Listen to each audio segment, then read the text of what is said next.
Bem-vindos a mais um Conexão Elo. Hoje falaremos sobre a normatização da escola digital. A pandemia mundial do novo coronavírus, ela provocou uma situação sem precedentes na educação. De acordo com os dados divulgados pela Unesco, ao redor de 91% da população estudantil do mundo, ela está sofrendo algum tipo de impacto com as aulas suspensas ou com a sua reconfiguração. No Brasil, com a determinação de fechamento das instituições de ensino em todo o país, a solução, na maioria dos casos das instituições, foi apostar no ensino emergencial remoto durante o período de confinamento. As aulas presenciais foram substituídas por modalidades remotas de ensino. Sai a sala de aula e entra a sala de casa ou a cozinha. Mas o que diz a legislação a respeito da adoção de atividades remotas em tempos de Covid-19? Quais são as diretrizes estabelecidas pelos órgãos reguladores?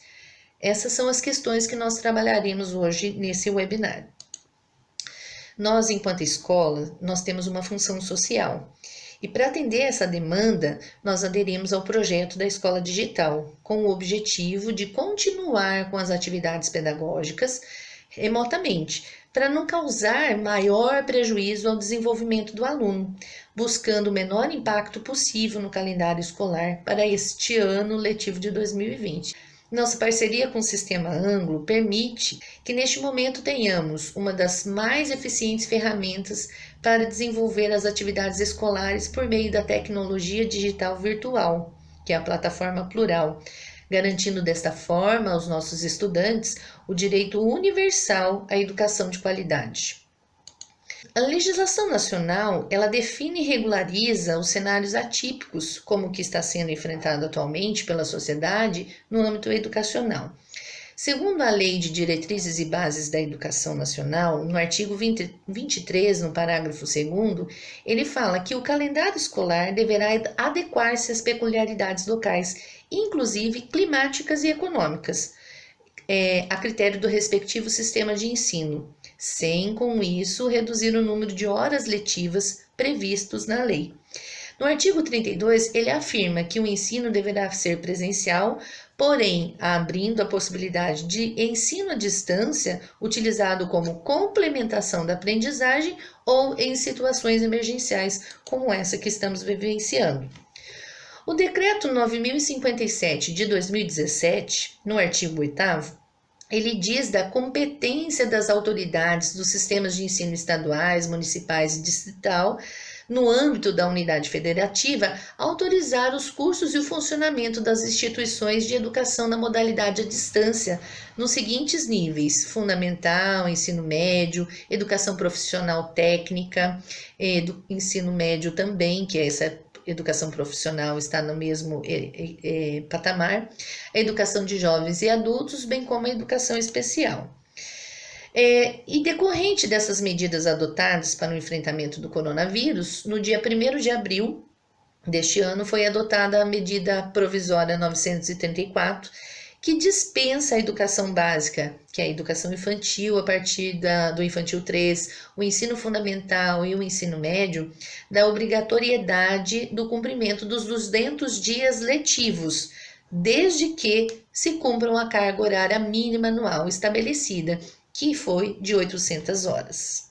Então, essas horas são validadas de acordo com o tempo estimado das atividades não presenciais ministradas durante o fechamento das escolas, observando as normas estaduais e municipais, bem como aquilo que é estabelecido e regulamentado pelos sistemas de ensino.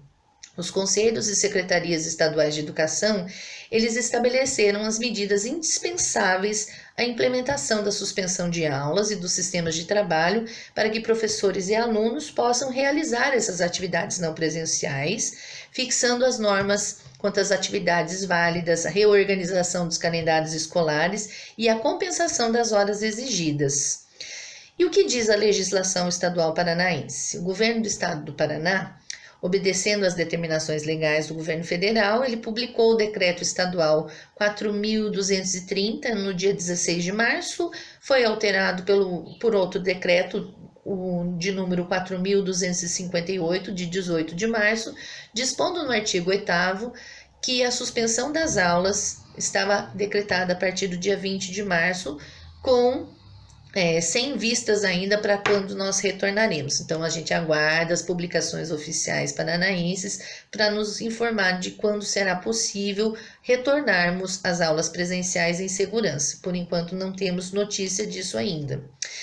O Conselho Estadual de Educação, na deliberação número 1 deste ano de 2020, no artigo 2º, ele autoriza as instituições a oferta dessas atividades não presenciais, ressalta a importância das escolas comunicarem às famílias e aos estudantes como é que vai proceder e quais são os meios oficiais de comunicação, que no caso o Colégio Elo optou por usar os e-mails da escola web e os grupos de WhatsApp. Mais recentemente estamos montando as listas de transmissão para ficar mais efetiva essa comunicação, e trouxe ainda no artigo 4º, a definição dessas atividades não presenciais, falando de várias possibilidades, como orientações impressas, estudos dirigidos, quizzes, plataformas virtuais como a nossa, correio eletrônico, redes sociais, fóruns, diário, videoaulas, videochamadas, entre outras modalidades que possam vir a ser criadas ainda. Todas essas orientações do Conselho Estadual de Educação foram reiteradas pela Resolução 1016 da Secretaria Estadual de Educação. E mais recentemente, o Conselho Nacional de Educação ele aprovou em unanimidade as diretrizes educacionais para enquanto perdurar a pandemia, sugerindo a adoção de alternativas para minimizar a necessidade de reposições de aula presencial, mantendo as atividades remotas escolares aos estudantes enquanto perdurar essa situação. Mais uma vez, ele lista várias possibilidades de atividades e acrescenta aquelas que já foram ditas, a utilização de programas de televisão ou de rádio, material didático impresso que venha a ser entregue para os alunos, e ressalta ainda as outras modalidades que possam vir a ser criadas. É importante nesse documento ressaltar as orientações para cada segmento. Então, para a educação infantil, o Conselho Nacional de Educação ele orienta que os gestores, a equipe pedagógica, busquem a aproximação virtual dos professores com as famílias, visando estreitar os vínculos e fazer sugestões de atividades às crianças e aos pais e responsáveis. As soluções propostas pelas redes de ensino devem considerar que as crianças pequenas aprendem e se desenvolvem brincando prioritariamente. E essa posição foi recentemente reiterada pela deliberação número 2 do Conselho Estadual de Educação do Paraná. Para o ensino fundamental, séries iniciais, do 1º ao 5º ano, as redes de ensino e escolas, elas devem orientar as famílias com roteiros práticos, estruturados para acompanhar a resolução de atividades pelas crianças, são as crianças que devem fazer esse percurso, não pressupondo de nenhuma forma que os mediadores familiares substituam a atividade do professor. E nós sabemos o quanto isso é difícil, porque foi uma rotina imposta, de sopetão, e ninguém teve momento para se preparar a isso, Mas é importante ressaltar uma parte desse documento que fala que é muito importante delimitar o papel do adulto que convive com os alunos em situação de aprendizagem nessas casas, orientando-os quanto à realização das atividades. Então, o que compete a essa família? Fazer uma organização de um espaço para que esse estudo, para que essa atividade aconteça, uma organização de uma rotina diária. E até vai ser interessante porque esse tema vai ser abordado num outro webinário aqui no Conexão Elo. Para o ensino fundamental, os anos finais, do 6º ao 9º ano e o ensino médio, essa oferta de atividades e aulas de modo remoto, eles subentendem que seja feito sob a supervisão de um adulto para a realização das mesmas, que pode ser feito por meio de orientações e acompanhamentos com o apoio de planejamentos, metas, horários de estudo, os cronogramas,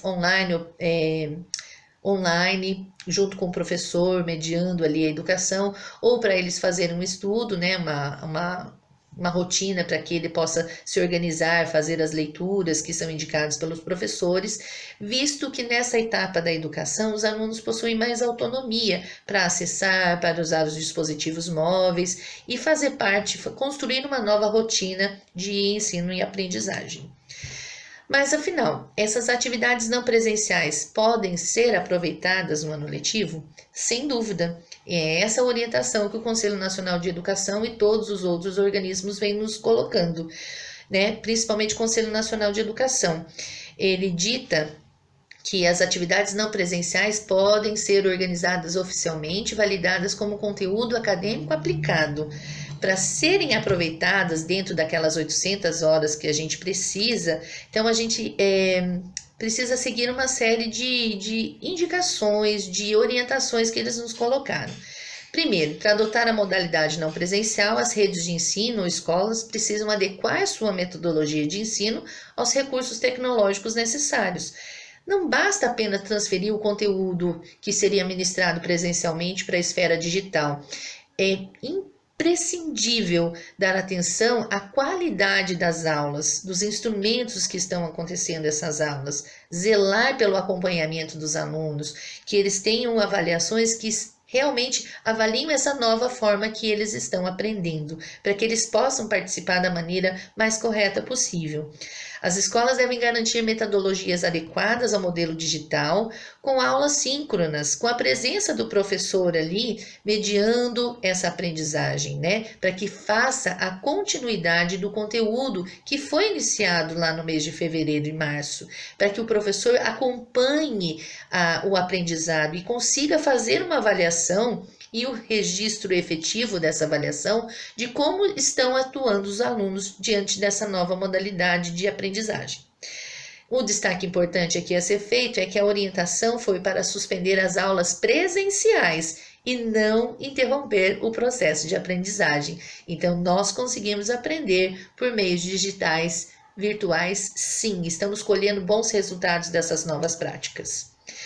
Dessa forma, para garantir que as atividades remotas sigam os métodos regulatórios das instituições que regulam isso, as escolas devem se atentar para registrar as atividades solicitadas aos alunos e ao período em que elas devem ser realizadas, não é deixar solto, também não tão fechado, mas assim que esse tempo de casa e de escola se regularizem, se equilibrem, para que os alunos possam realizar confortavelmente aprendendo essas novas atividades.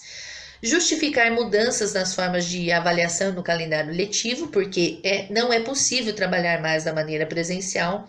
Comunicar aos pais e responsáveis as tomadas de decisão do corpo docente e guardar todos os registros dessas comunicações. Assegurar a participação do professor da turma nas aulas virtuais com as atividades chamadas síncronas.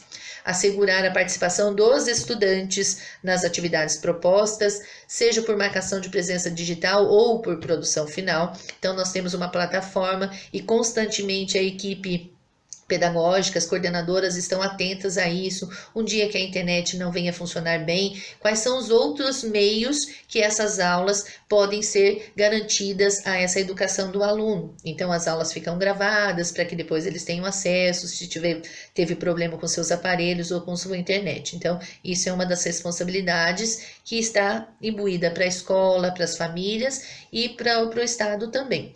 Garantir o registro sobre as avaliações dos estudantes. Muito se falou em questão de avaliação. Como avaliar, né, no meio digital, o professor não está acompanhando, não está vendo.